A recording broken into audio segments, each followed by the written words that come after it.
Vamos então começar o 10º capítulo, Fogo Purificador.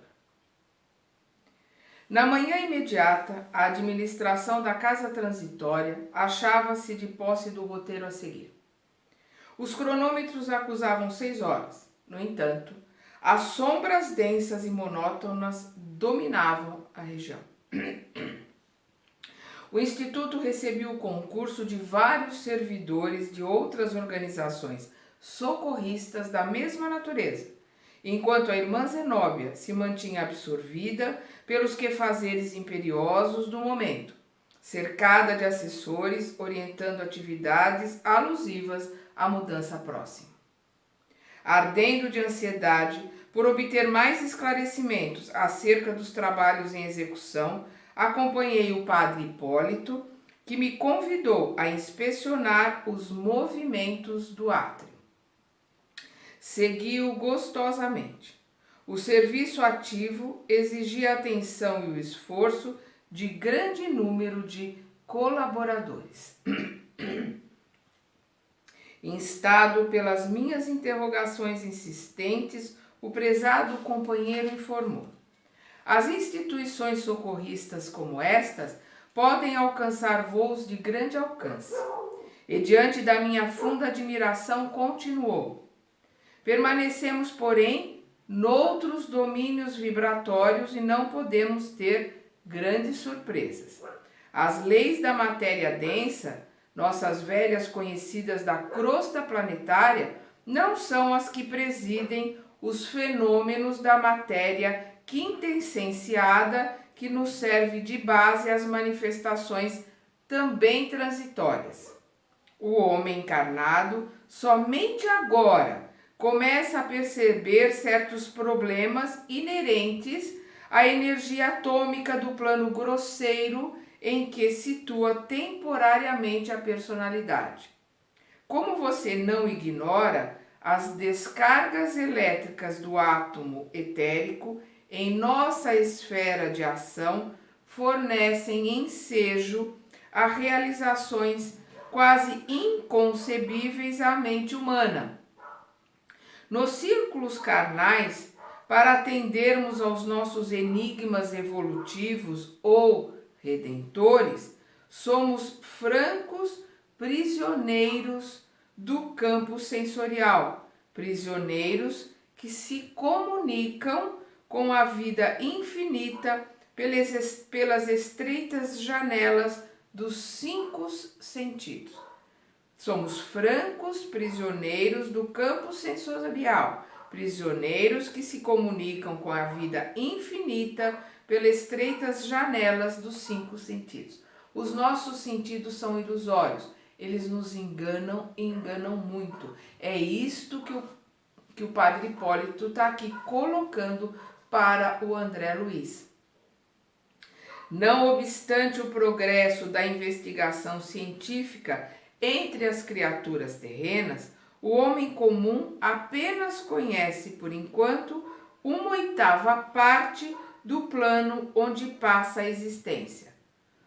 1/8 parte do plano onde passa a existência. Ou seja, nós não conhecemos nada da Terra. Nós não conhecemos nada desse plano no qual nós vivemos aqui, iludidos pelos nossos sentidos. Nós precisamos entender isso. Nós sabemos menos do fundo do mar do que nós sabemos da Lua hoje. Então nós precisamos ser mais humildes e, como Sócrates, reconhecer que nós não sabemos nada. A vidência e a audição, as 2 portas que lhe podem dilatar a pesquisa intelectual, permanecem excessivamente limitadas. Vejamos, por exemplo, a luz solar, que condensa as cores básicas suscetíveis de serem assinaladas pelos nossos olhos quando na Terra. Percebemos tão somente as cores que vão do vermelho ao violeta, salientando-se que a maioria das pessoas Nada enxerga além das últimas 5, que são o azul, o verde, o amarelo, o laranja e o vermelho, não registrando o índigo e o violeta. Existem, porém, outras cores no espectro correspondentes a vibrações para as quais o olho humano não possui capacidade de sintonia.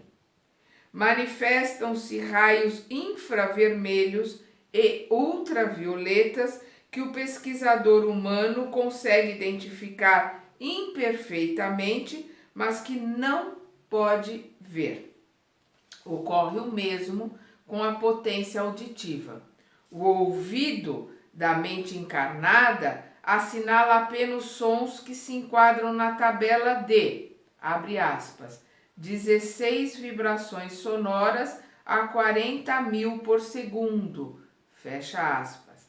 As ondas mais lentas ou mais rápidas escapam-lhe totalmente.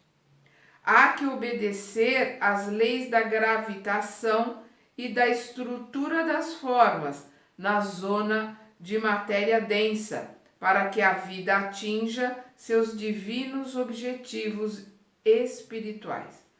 O ex-sacerdote fez breve parada, sorriu afavelmente e acentuou: os movimentos de trabalho em nossa esfera de luta, portanto, não podem ser vistos com a mesma deficiência de exame que antigamente nos presidia as observações.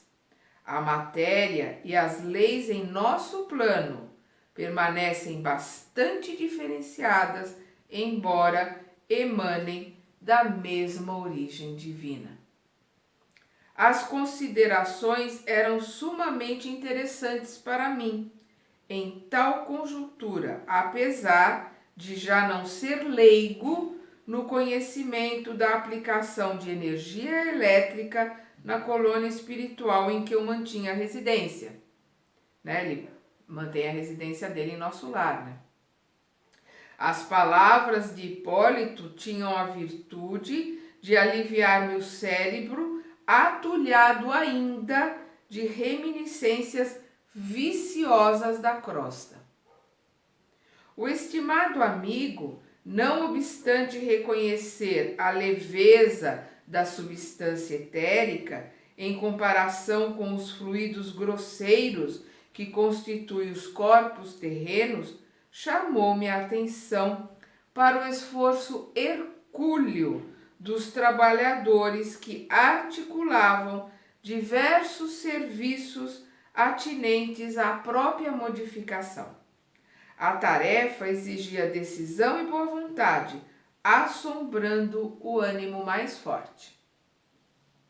A utilização de recursos ali, naquela casa de benemerência, insulada em tão escura paisagem, custava inauditos sacrifícios.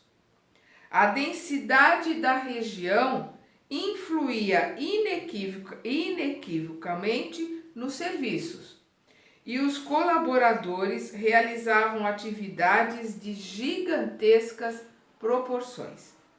Todo o pessoal disponível fora convocado ao trabalho dos motores, e quando me entregava a transportes admirativos diante da maquinaria complexa, indescritível na técnica humana, vou repetir, indescritível na técnica humana. Então, André Luiz não tinha como descrever para nós aqui encarnados.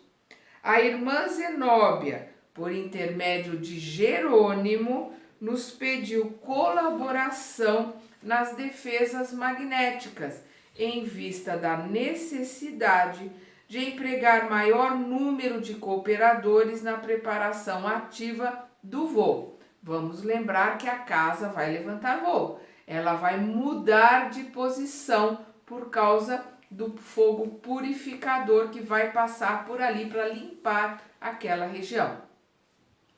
Não tínhamos tempo a perder. O próprio assistente que nos orientava, num belo exemplo de renúncia fraternal, tomou a dianteira, encaminhando-se para as faixas de defesa. Não eram essas altas e verticais como as muralhas das fortificações terrestres, mas horizontalmente estendidas, formadas de substância escura e emitiam forças elétricas de expulsão num raio de 5 metros de largura, aproximadamente, circulando toda a casa. Então as forças não eram verticais, né, como como ele coloca aqui, como as muralhas, né? Elas eram horizontais, né? Elas eram circulares ali em volta da casa transitória. Diversos focos de luz permaneciam acesos e em rápidos minutos, determinado responsável pela tarefa colocava-nos ao corrente do trabalho a executar. Velaríamos pelo funcionamento regular de certos aparelhos geradores de energia eletromagnética destinados à emissão constante de forças defensivas e vigiaríamos o setor que nos fora confiado, de modo a sanar qualquer anormalidade. Finalizando as explicações, assegurou o colaborador: temos determinação para receber todos os sofredores que se apresentarem renovados, facultando-lhes ingresso ao pátio interno. Nas últimas horas, a irmã Zenóbia e os demais administradores da instituição ordenaram acolhimento a todos os transviados que se aproximassem de nós com sinais legítimos de transformação moral para o bem. Então eles tinham ali autorização para permitir a entrada daqueles que mostrassem sinais visíveis de transformação moral para o bem. Então vamos lembrar que essas energias estão ali a 5 metros circundando a casa, que são energias defensivas. E aqueles que eles virem que se transformaram, que estão modificados, eles vão poder permitir a entrada na casa. Certo, Jerônimo estaria informado quanto às providências necessárias. Entretanto, dentro da minha ignorância, não contive a interrogação. Como nos asseguraremos, porém, da renovação a que alude? O prestimoso assistente não permitiu que o interpelado me respondesse. Adiantou-se ele mesmo e informou: os sofredores, já modificados para o bem, apresentarão círculos luminosos característicos em torno de si mesmos. Logo que estejam onde estiverem, concentrem suas forças mentais no esforço pela própria retificação. Os outros, os impenitentes e mentirosos sistemáticos, ainda que pronunciem comovedoras palavras, permanecerão confinados nas nuvens de treva que lhes cercam a mente endurecida no crime. Olha que interessante. Aqueles que realmente estão se renovando, eles apresentarão círculos luminosos característicos em torno de si mesmos, né? Estejam onde estiverem, concentrem suas forças mentais no esforço pela própria retificação. Onde eles estiverem se concentrando com esforços para se retificarem, vai aparecer halos luminosos em volta deles. Olha que interessante. A gente vai ver nos quadros, né, principalmente na Idade Média, né, nós vamos ver os quadros que aqueles que a Igreja Católica colocam como santos, ou seja, pessoas que tinham uma iluminação, pessoas que tinham se modificado interiormente. Aqueles que eram mais sensíveis, né, ou aqueles que tinham clarividência, médiuns, eles viam em volta dele halos luminosos. Exatamente o que o Jerônimo está colocando aqui. Aqueles que conseguiram se modificar ali naquela região trevosa iriam aparecer para eles com halos luminosos, que eram a mostra dessa modificação deles. E aqueles outros que, por mais que dissessem palavras bonitas, que fizessem orações ali para dizer que eles estão se modificando, permaneceriam com a sua aura escura. Então eles iriam poder distinguir aqueles que se modificaram daqueles que não se modificaram. Então a gente vai ver que aqueles que tinham uma mediunidade de clarividência viam aqueles que se modificaram aqui na Terra. Por isso ouviam esses halos luminosos em volta deles, mostrando que eles haviam se transformado em espíritos melhores. O esclarecimento era bastante significativo e silenciei, satisfeito, compreendendo mais uma vez a grandeza da purificação consciencial, em lugar dos protestos verbalísticos que se fazem pelos jogos brilhantes da palavra. A verdadeira modificação se vê naquilo que se plasma, né? Naquilo que se monta na psicosfera, essa luz que aparece, né? Esse halo que aparece na psicosfera daqueles que verdadeiramente se modificaram. Entregávamos-nos tranquilos ao trabalho, quando o indescritível choque atmosférico abalou o escuro céu. Clarão de terrível beleza varou o nevoeiro de alto a baixo, oferecendo por um instante assombroso espetáculo. Não era bem o relâmpago conhecido na crosta, por ocasião das tempestades, porquanto as descargas elétricas da natureza sobre o chão denso são menos precisas no que se refere à orientação técnica de ordem invisível. Observa-se ali o contrário. A tormenta de fogo ia começar metódica e mecanicamente. Então ele colocou um clarão de terrível beleza varou o nevoeiro de alto a baixo.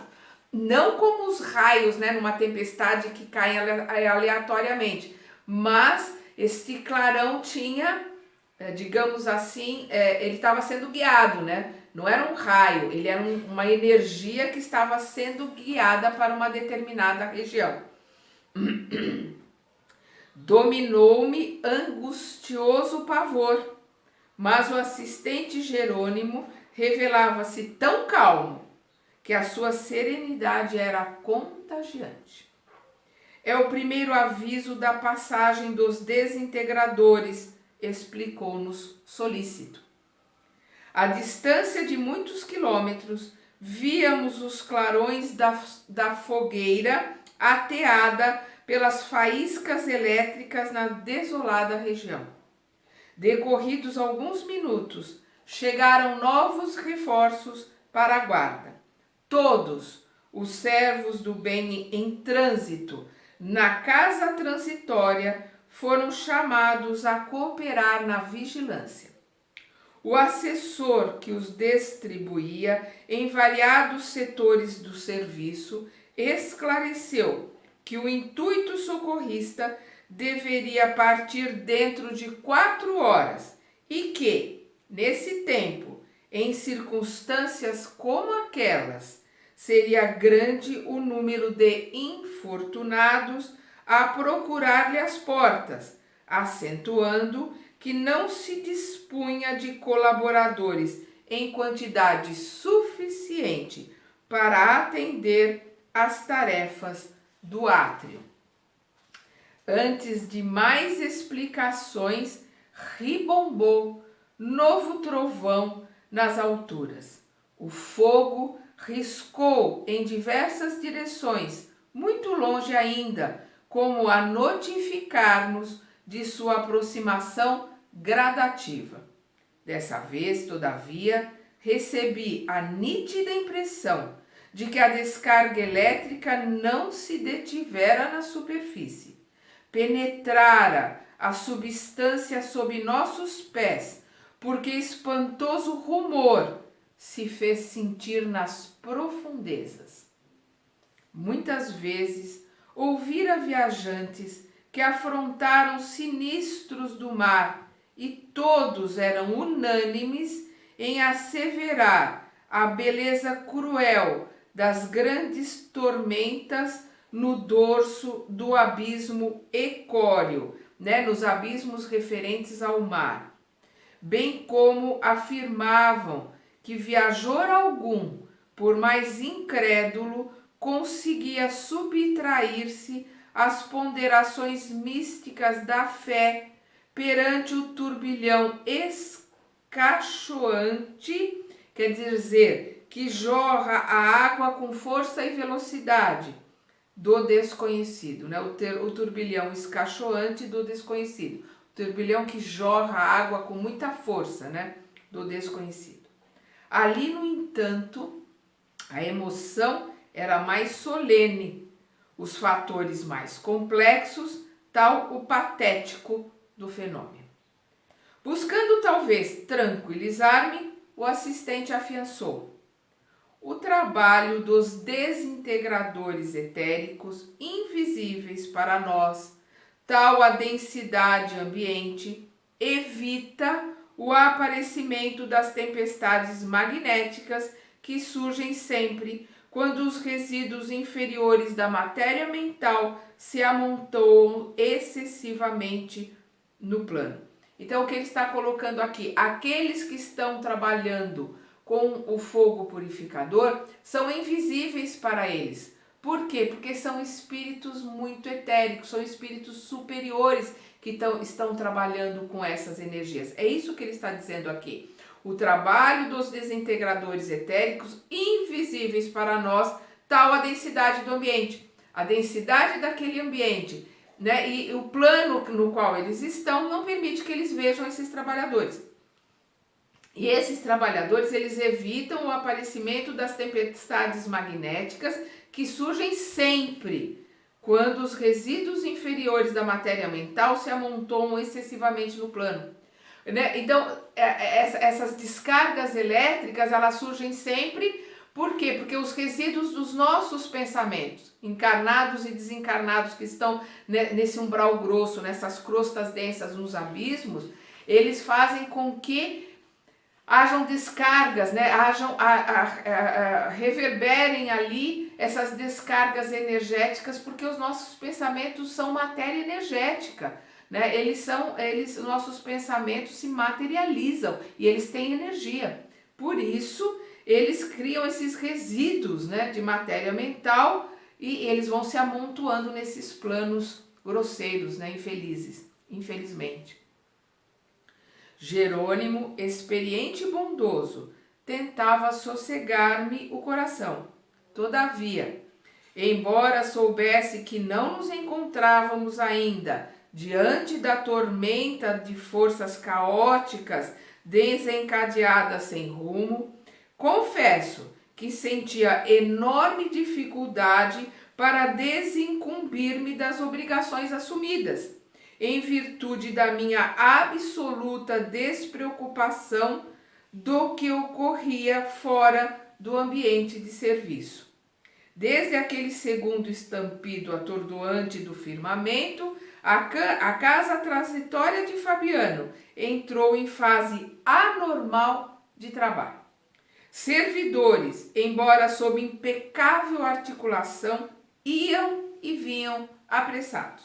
Lá dentro, cogitava-se das derradeiras medidas, com valioso aproveitamento dos minutos.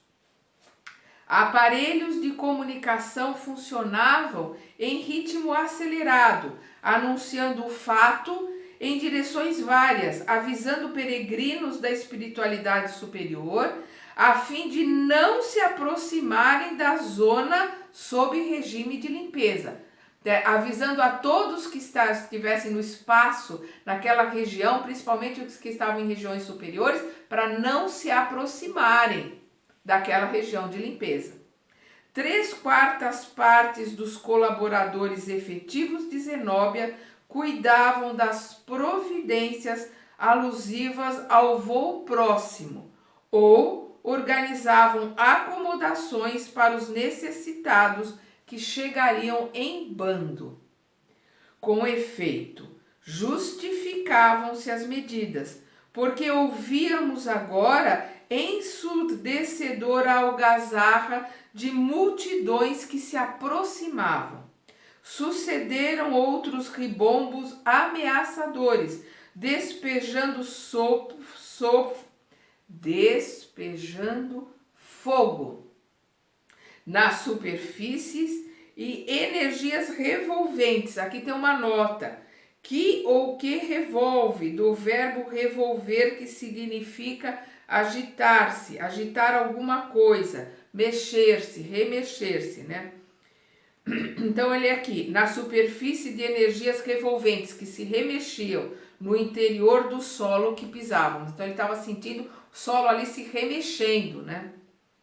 Ondas maciças de sofredores aterrados começavam a alcançar as defesas. Era dolorosa a contemplação da turba amedrontada e expectante. Aproximamo-nos dela, quanto era possível. Socorro, socorro! Conclamavam infelizes em agrupamentos compactos. Ameaçavam-nos outros. Fujam daqui, atravessaremos a barreira de qualquer modo, o abrigo nos pertence, vamos à força. E não se limitavam às palavras, avançavam em massa sobre as faixas horizontais para recuarem espavoridos. Ajudai-nos por amor de Deus, suplicavam os menos atrevidos. Recolhei-nos por caridade, seremos perseguidos pelo fogo devorador. Entretanto, com maior ou menor intensidade, todos os sofredores exibiam escuros círculos de treva em torno de si. Com maior ou menor intensidade, todos mostravam esse escudo escuro em volta de si. Então, nenhum deles tinha se reformado, nenhum deles tinha se melhorado, porque aquele que se melhorou apareceria com esse halo luminoso em volta de si. Nenhum deles tinha o halo. Um deles atingiu-nos o círculo de atividade e identifiquei-o. Não havia qualquer dúvida, era o verdugo que me provocara tanta revolta íntima na véspera. Postou-se de joelhos, não muito longe de nós, e implorou: tende piedade de mim, as fogueiras ameaçam-me. Penitencio-me, fui pecador, mas espero contar com o vosso auxílio para reabilitar-me. As rogativas sensibilizariam qualquer cooperador menos avisado, mas, prevenidos quanto à senha luminosa, notávamos que o pedinte se cercava de verdadeiro manto de trevas. Ou seja, tudo aquilo era da boca para fora, ele não estava sentindo. Ele estava querendo enganar para poder se proteger do fogo do qual ele tinha medo. Dele se aproximou Luciana quanto pôde. Fixou bem, fez significativo gesto e exclamou espantada, embora discreta: ó, como é horrível a atividade mental deste pobre irmão. Vence-lhe no halo vital deploráveis lembranças e propósitos destruidores. Está amedrontado, mas não convertido. É aquilo que eu falei, por isso que não aparece o halo. Está amedrontado, mas não convertido. Pretende alcançar a nossa margem de trabalho para se apropriar dos benefícios divinos, sem maior consideração. A aura dele é demasiadamente expressiva. Por isso que o André falou, é um manto negro, né? Ia dizer mais alguma coisa. Bastou, entretanto, um olhar do assistente que nos dirigia para que ela se calasse humilde, reintegrando-se no trabalho complexo que tínhamos em mão. Dilatavam-se fogueiras enormes em direções diversas e raios fulgurantes eram metodicamente despejados do céu. Vasta dose de paciência era despendida por todos nós para conter a multidão furiosa.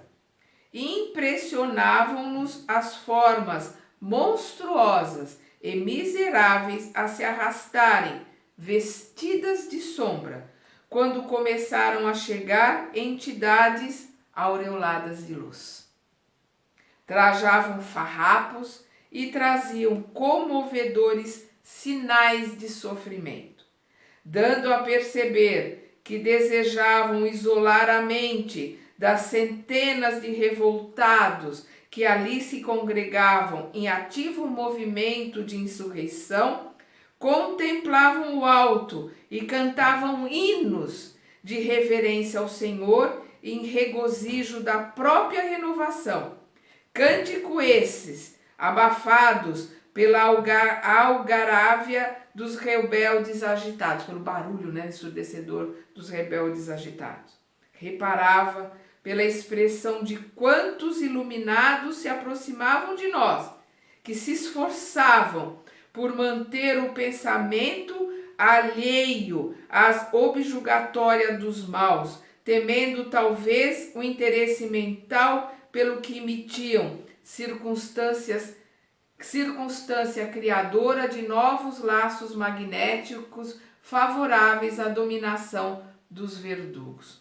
Então a gente vê aqui que começaram a chegar ali os espíritos com uma aura iluminada, os espíritos que realmente se modificaram, que estavam ali em cânticos, em louvores a Deus verdadeiros, porque eles se modificaram interiormente e aparecia esse halo de luz em volta deles.